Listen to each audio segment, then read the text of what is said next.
porque todo de mí ama a todo de ti. Así llamo este mensaje. De lo que habíamos leído anteriormente en el Evangelio de Lucas, primer capítulo, comenzando con el versículo 39 en adelante, el Magnificat. Bueno, el niño que no había nacido saltó de alegría en la oscuridad del vientre de Elizabeth, a responder a la presencia de Cristo en el vientre de María. El feliz salto que dio fue profético de la misión de su vida al anunciar a Jesús como el Hijo y Mesías de Dios. Elizabeth, que también llena del Espíritu Santo, mostró su grito profético a celebrar la presencia divina que estaba en el vientre de María. María entonces comienza a cantar el cántico de la encarnación. No, habrán otros que seguirán el Benedictus de Zacarías cuando nace Juan el Bautista, su hijo. Las huestes del cielo cantarán gloria en altísimos. Y Simeón a la presentación de Cristo en el templo, el Nunc Dimittis. Pero el canto de María es el primer y el más grande, es el Magnificat. Muchos críticos, debido a la grandeza de esta canción, han dicho que la canción no podía haber sido cantada por María, porque es demasiadamente teológica, lleno de alusiones al Antiguo Testamento, demasiadamente poética. Mira, ella, María, es sola una campesina analfabeta, una adolescente muy joven y no tiene estudios formales. La teoría, lo que dicen los sabios, es que Lucas tomó prestado cánticos existentes que alababan las acciones salvadoras de Dios. Hay más suposiciones, pero no tenemos más tiempo ahora para cubrirlas. El Magnificat es un tapiz de las Escrituras bellamente tejido. Y los críticos sí tienen razón en una cosa, que es sublimemente teológico.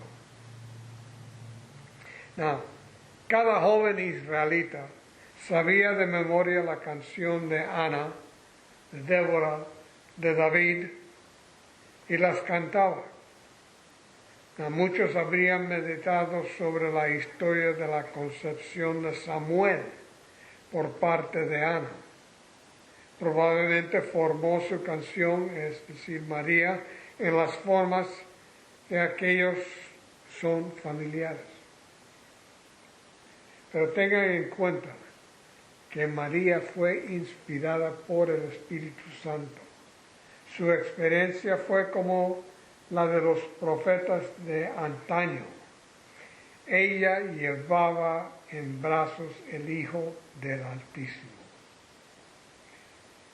Pero en su segunda carta,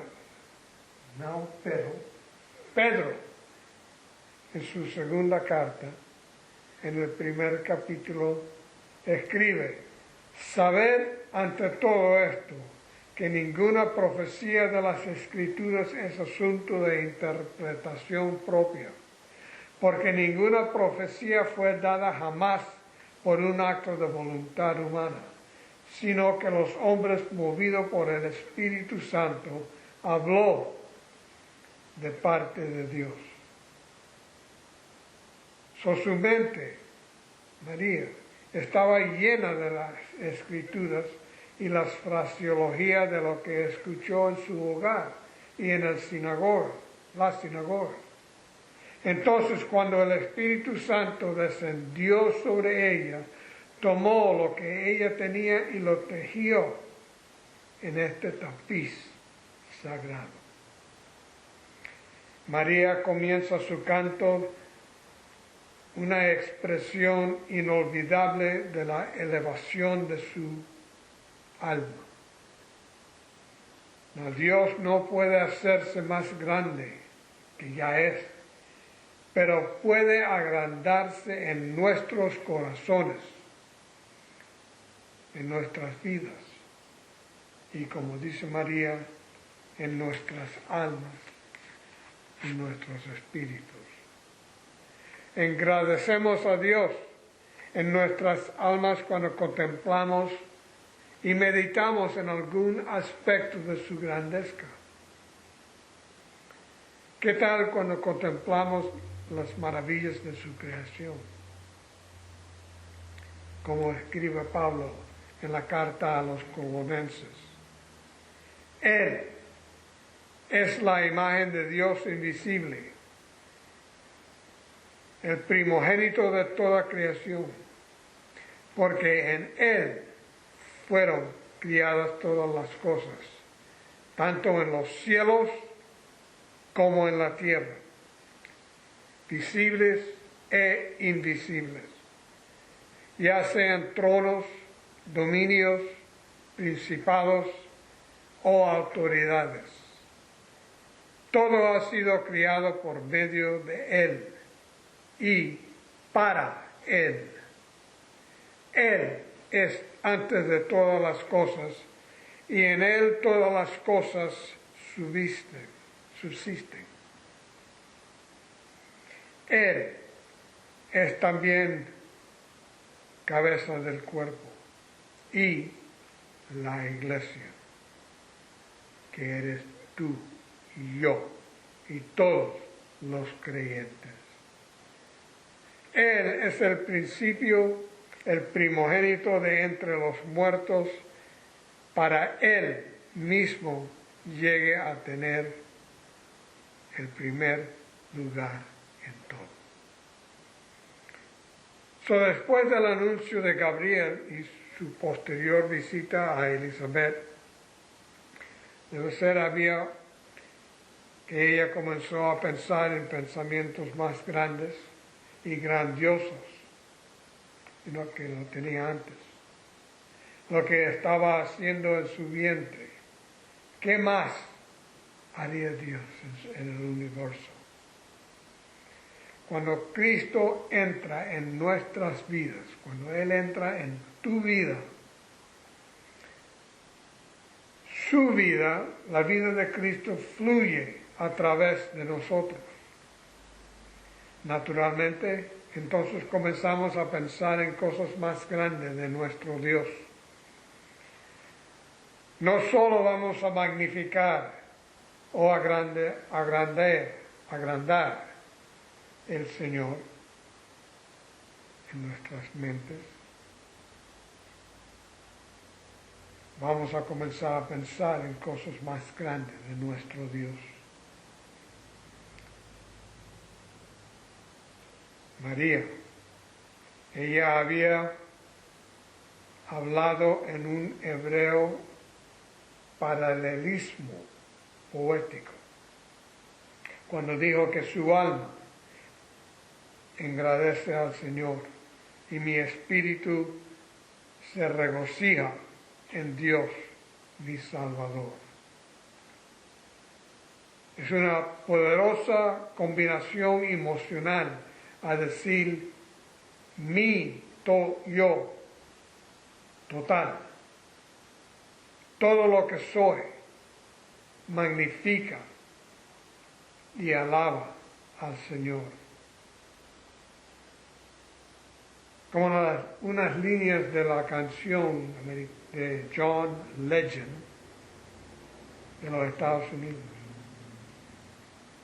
titulado All of Me, todo en mí, yo. Y la línea es porque todo de mí ama todo de ti. Esto es significado. Cuando Jesús comenzó su ministerio, dice como está escrito en el Evangelio de Juan, en el capítulo 4. Pero la hora viene, y ahora es, cuando los verdaderos adoradores adorarán al Padre en espíritu y en verdad. Para tales personas el Padre busca que sean sus adoradores. Dios es espíritu, y los que lo adoran deben hacerlo en espíritu y en verdad. Adoración en espíritu. Jesús significa que el espíritu, el interior de tu ser, la persona interior, el ser interior. Dios está buscando a aquellos que adorarán comprometiendo todo su espíritu humano. Tomamos en cuenta la mujer de Betania. Es un ejemplo supremo. La encontramos en Marcos 14, tercer versículo. Y dice, vino una mujer con un frasco de alabastro, de perfume muy costoso de nardo, puro. Y ella rompió la copa y la derramó sobre su cabeza. Todo su espíritu humano, su ser total, todo de ella se entregó a la adoración apasionada del Señor Jesucristo. Retroceda unos 1000 años atrás. El rey David bailó ante el Señor, totalmente absorto en la adoración del Señor. Segundo libro de Samuel, capítulo 6. Y en el Salmo 108, mi corazón está firme, oh Dios, cantaré alabanzas, incluso con mi alma. Agradecer al Señor con todo nuestro espíritu y alma, eso es lo que el Señor desea en nuestra vida. En Deuteronomio 6, versículo 5. Amarás al Señor tu Dios con todo tu corazón y con toda tu alma y con todas tus fuerzas. Esto también es lo que Dios desea en nuestra adoración corporativa, en la congregación, cuando nos reunimos. El culto congregacional hace posible una intensidad, una magnificación que no ocurrirá como en el culto individuo. Los amantes de la música en una sinfonía o en un concierto cristiano son más intensos y agradecidos de lo que tan solo en su casa escuchando una música o una canción. La adoración colectiva proporciona un contexto donde la Santa Pasión se eleva gozosamente y la palabra de Dios llega con un poder único a los corazones de todos los presentes. Martín Lutero, él escribió que en su hogar no había vigor, no había calor, pero cuando está en la iglesia con la multitud reunida, hay un fuego en su corazón y se abre un paso. Había motivos personales de María, versículos 48 y adelante. Porque ha mirado el estado humilde de su esclava. La primera razón sería una alusión a Ana en 1 Samuel. Llorando amargadamente dijo al Señor: si en verdad mirarás la aflicción de tu sierva. La aflicción también se traduce como estado humilde, y así lo pone Lucas. María, con el corazón era como la de Ana, ambas humildemente entregadas a Dios como el único que puede ayudar. De cerca vemos el principio de que Cristo viene a aquellos que se dan cuenta que lo necesitan. Aquellos que saben que no se pueden salvarse a sí mismos.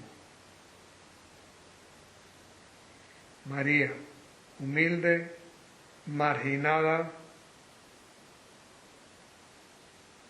un nadie de un lugar de nada.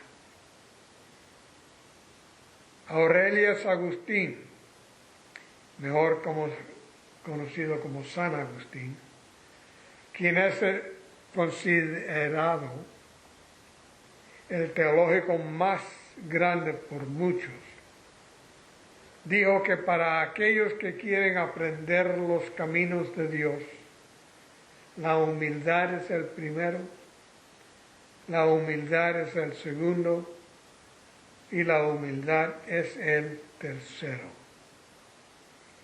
La humildad es un hilo común necesario en los relatos de la Natividad y en gran parte de las Escrituras, porque Cristo viene a los humildes.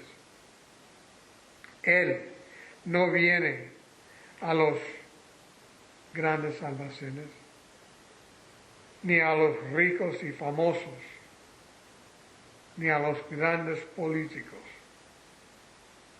Nació de una mujer joven, ordinaria, en un pueblo campesino, de nada, en una parte oscura de Israel. ¿Es todo esto muy negativo? No, es divinamente positivo. La gracia de la humildad, el favor divino que llega a aquellos que reconocen que la necesidad espiritual está disponible para todos los otros, en especial a los que están con el corazón roto y un espíritu quebrantado. Todos los que son conscientes de su estado humilde pueden tener este don de Dios. Hablamos de su bendición. Dice: he aquí, desde ahora en adelante me tendrán por bienaventurada todas las generaciones. Aquí tenemos una declaración de ella de que todas las generaciones futuras pronunciarán buenaventuranzas sobre su nombre.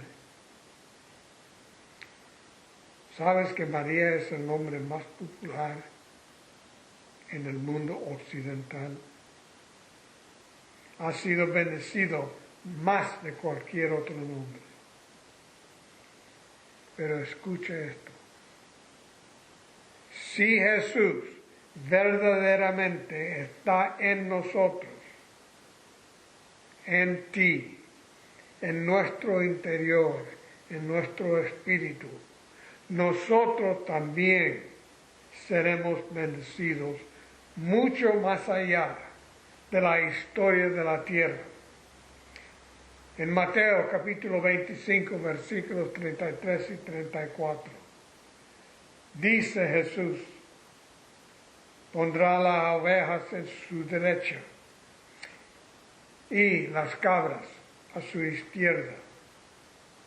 Entonces el rey dirá a los de su derecha: venid, benditos de mi Padre, heredad el reino preparado para vosotros desde la fundación del mundo. Y en el Apocalipsis capítulo 20, versículo 6, bienaventurado y santo el que tiene parte en la primera resurrección. Sobre estos la muerte segunda no tiene poder, sino que serán sacerdotes de Dios y de Cristo, y reinarán con Él en 1000 años. Bueno, un poquito más. Seremos semejantes a Jesús.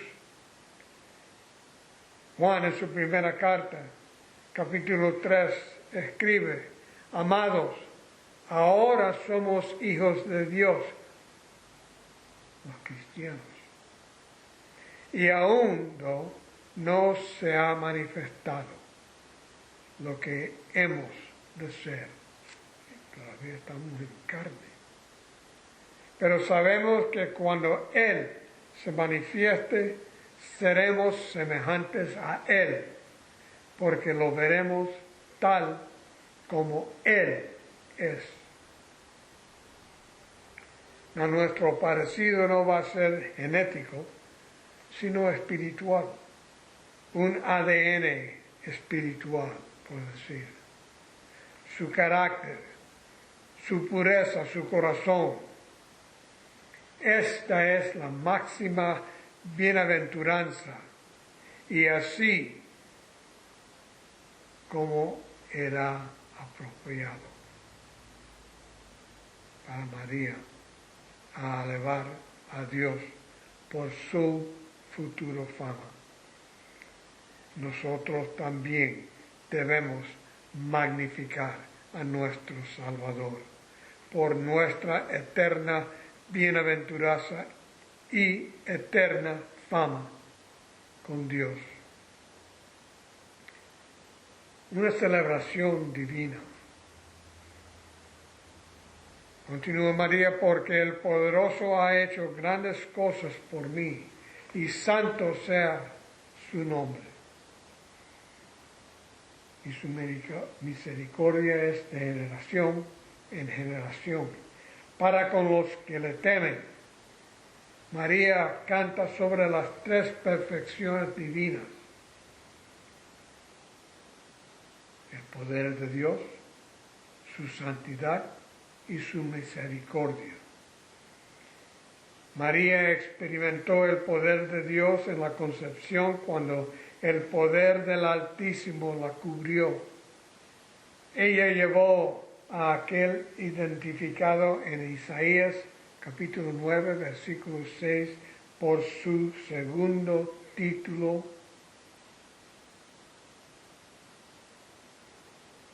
Dios fuerte, el Gibor en hebreo. Dios, héroe poderoso.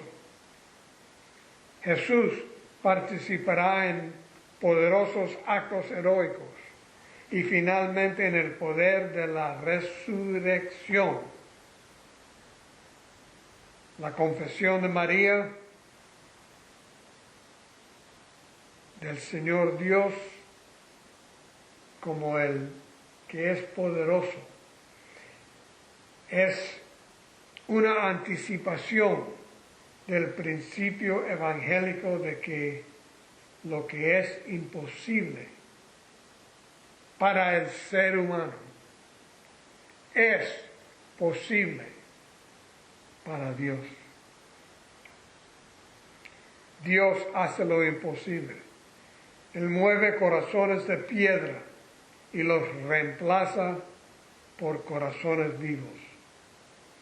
Resucita a los muertos. Por eso debemos decir con San Pablo: no me avergüenzo del Evangelio, porque es poder de Dios para salvación a todo aquel que cree, al judío primeramente y también al griego.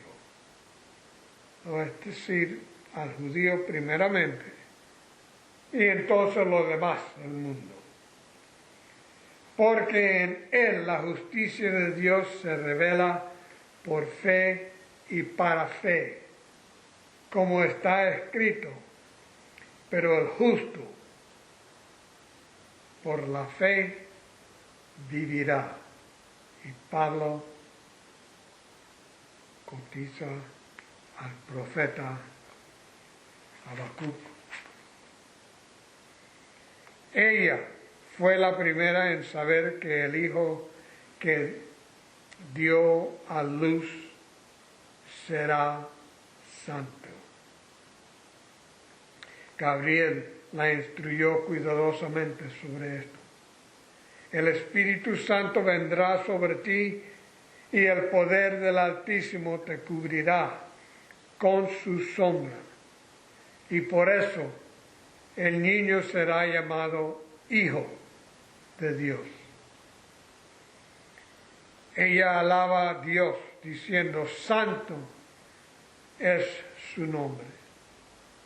La santidad de Dios, más que cualquier otro atributo, describe su esencia. Los ángeles cantarán: santo, santo, santo.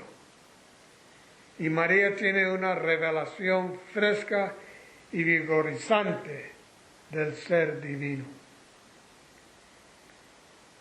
Así debíamos ser nosotros cuando experimentamos que Cristo es en nosotros, está en ti, adentro. La regeneración enciende nuestra comprensión de la santidad de Dios. Y le voy a decirle a ustedes, nada más hay una regeneración. No hay otro y otro y otro como predican varios. El Espíritu nos informa de su pureza y de su santo esplendor, y nuestros corazones se inclinan ante Él en adoración. María ve que la misericordia de Dios se extenderá a todas las generaciones. La misericordia de Dios trascenderá el tiempo. El clérigo y poeta inglés John Donne, que vivió a finales del siglo XVI, comienzo del XVII, dijo sobre la misericordia de Dios: la misericordia de Dios no tiene relación con tiempo. No tiene límites en el tiempo. A quien Dios ama, lo ama hasta el extremo. Y no solo hasta su fin, hasta su muerte, es decir, del ser, sino hasta su fin. Y mira, Dios no tiene un fin, eso nos amará por toda la eternidad. María canta sobre las perfecciones divinas, el poder, la santidad y la misericordia. Sin embargo, es la misericordia la que las hace influir en las de Dios. Son unos pensamientos finales. Porque María agradeció al Señor. Uno, Él vino a ella en su estado humilde. Dios la encontró en su impotencia y debilidad. Así es como Dios viene a nosotros, a todos. Bienaventurados los pobres en el espíritu, porque de ellos es el reino de los cielos. De Mateo 5.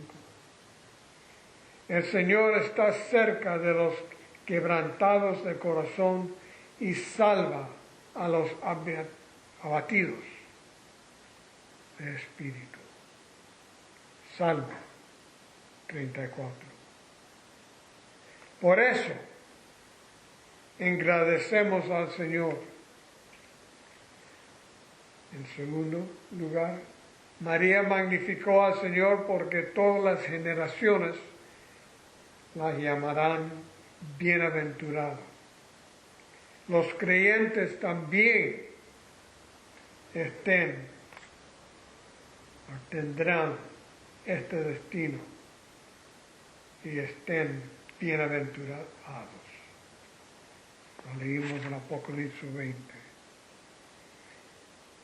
El que dice, bendito y santo el que comparte la primera resurrección. Ahí agradecemos al Señor. Y por último, María magnificó al Señor porque experimentó sus perfecciones, su poder, santidad y misericordia al experimentar a Cristo en su interior. Estos también son nuestros cuando Cristo está entre nosotros. Cuando estás nacido de nuevo. Escuchen bien. Dios busca corazones como las de María, hijos que lo magnifiquen, que lo agrandezcan en sus almas y en sus labios con la pasión de todo su ser. Como Dios le dijo a Israel que dijeran, el Señor es nuestro Dios, el Señor es uno. Amarás al Señor tu Dios con toda tu corazón y con toda tu alma y con todas tus fuerzas. Estas palabras que te mando hoy estarán sobre tu corazón. Deuteronomio 6, versículos 4 a 6. Así canta María. Mi alma agrandece al Señor y mi espíritu se regocija en Dios, mi Salvador. Tengamos todo el mismo corazón. En esta época del año, en que el mundo, si se dé cuenta o no, si lo creen o no, están celebrando la encarnación de Dios, que vino a salvar a todos los que vendrán a Él. Regocíjate porque la salvación ha llegado. llegó hace 1900 y pico años atrás. Y va a venir, como prometió, a recoger su iglesia. Y entonces establecer su reino. Todos ustedes que están abatidos, cansados, con el corazón roto, que están solos, o no importa lo horrible que piensen que son, o lo que han hecho, tanto Dios amó al mundo que envió a su único Hijo, su primogénito, que cualquiera que cree en Él no se pierda, mas tenga vida eterna.